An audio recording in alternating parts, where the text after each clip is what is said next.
This video is something I wish existed the first time I took apart a gear diff. I keep saying gear diff. It's a ball diff. I'm sorry. I do that every time, and I'm not going to go back and change and restart the video over that word. I'm going to take apart a ball diff tonight and show you how to put new, fresh diff lube in it and the components that exist inside of it. Here it is removed from the car, and there's two things you have to do to take it apart. First, this is actually a part that spins, this part with the little tines on it. I don't know if you can see it that well, but I need to get a tool on that so I can grip it a little harder. I went ahead and put this part back on here just so I have something to grab onto, and when I'm trying to spin this little part right here. So it's much easier now, but this spins off and takes pressure off of the little bearings inside. I'll show you what those look like in a moment. Also, on the top, there's a C-clip right here that holds everything on. And whenever I take anything off anymore, I try to always put it onto a plate or somewhere where I won't lose pieces. But to get the C-clip off, I find the back side of it opposite the open end and just pry it out. It's kind of difficult. I don't have a special C-clip tool to do this with.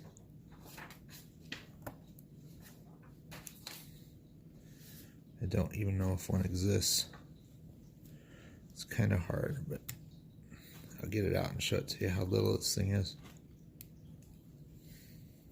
I'm going to pause it for a second. Alright, so I was able to get the C-clip off the very end of this thing, and this is all the bigger it is. It is tiny, so it goes right there. I don't know if you can see that. Right there on the end of the axle. And what this holds, I'll show this, is with the C-clip off, it allows everything to come apart.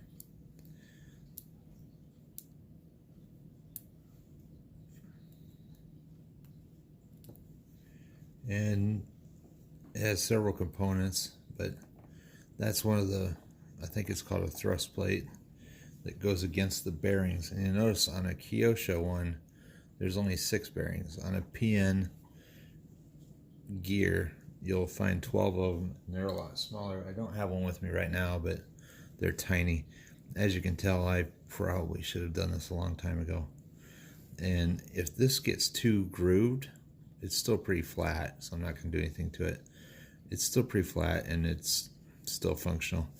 But first thing to do is just take this out. If there's any grease at all, it should hold those bearings in place still. And if there is anything there, clean the surfaces and start fresh with that. All right, I'm going to rub that off so it's smooth and clean. I'll do the same with this one.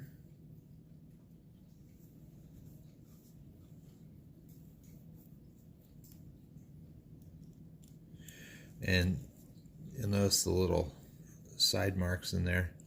They line up with the little bump outs on the side of the axle, and that's actually what locks it into the axle. I'm going to leave them just like that for now. I believe this comes apart. Yeah, it does.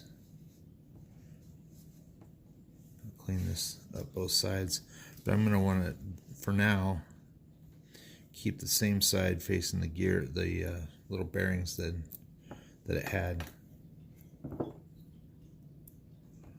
Right. So that's pretty simple. And I use a lot of this stuff. If you use too much, it's not a big deal. If you don't use enough, then it was kind of pointless to start this in the beginning.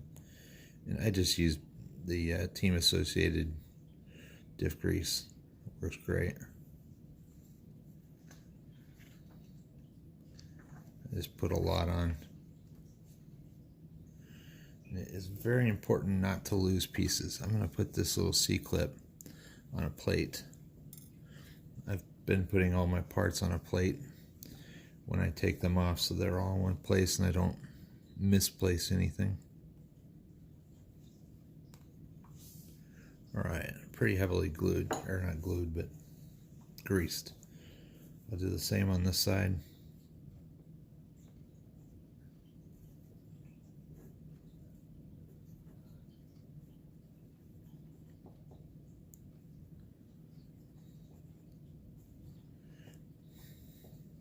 Alright, next thing I do is I'll pop all these individual bearings out, not losing any of them because I don't have more of them.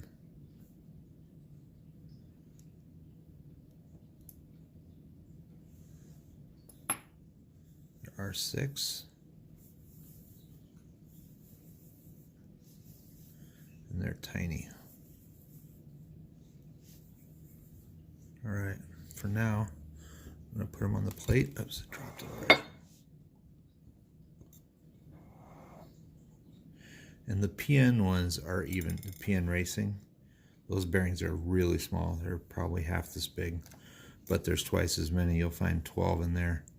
Some of them have 10, some of them have 12. It just depends on the spur gear that you get. I'm going to clean this up, then I'll be right back. Alright, we got the spur gear cleaned up. At this point, I'm going to put a little bit of grease in each one of the holes, and that will hold the bearing in place when I put each one in. Doesn't take that much. But I made sure I got this clean as new. Probably doesn't need to be, but I figure if I'm going to do it, I'm going to do it right. So there, I got grease in every one of the holes again. That will help when it comes time to put these back in. The grease kind of holds them, then you can push them into place.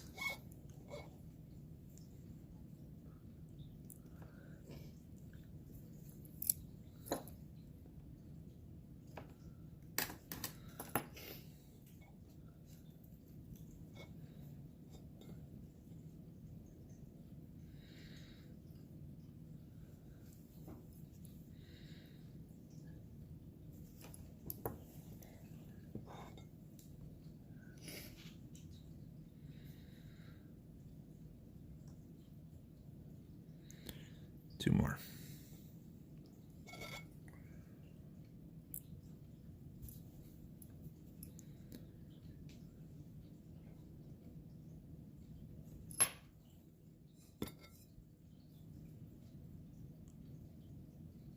Uh-oh.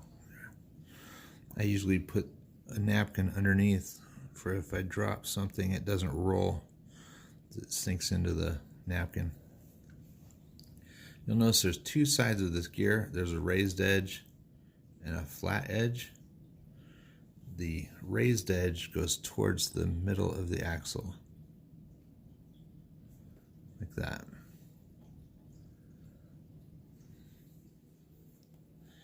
Now, I'll throw this on the other side.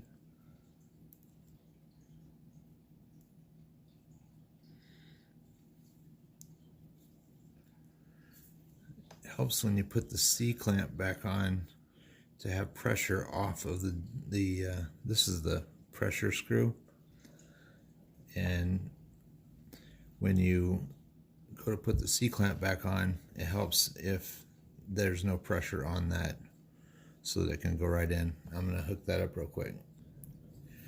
Okay, I've got the C-clamp snapped back in, and then I just tighten this a little bit.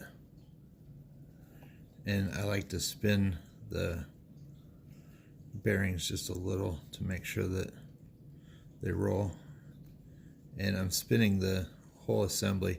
Right now, if I put power to this, it would spin the gear freely and not the axle. And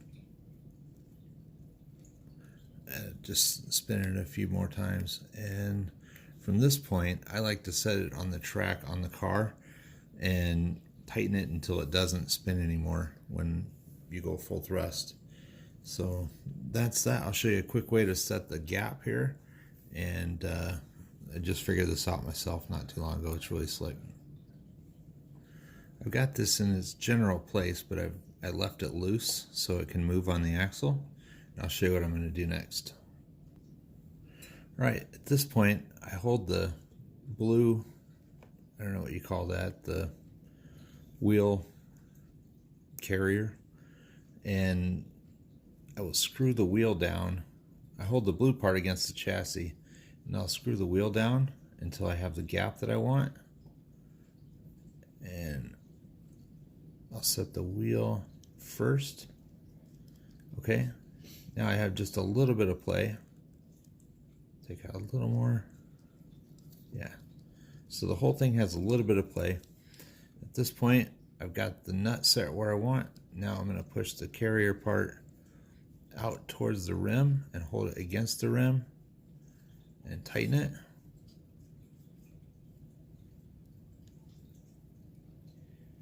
And that leaves a perfect amount.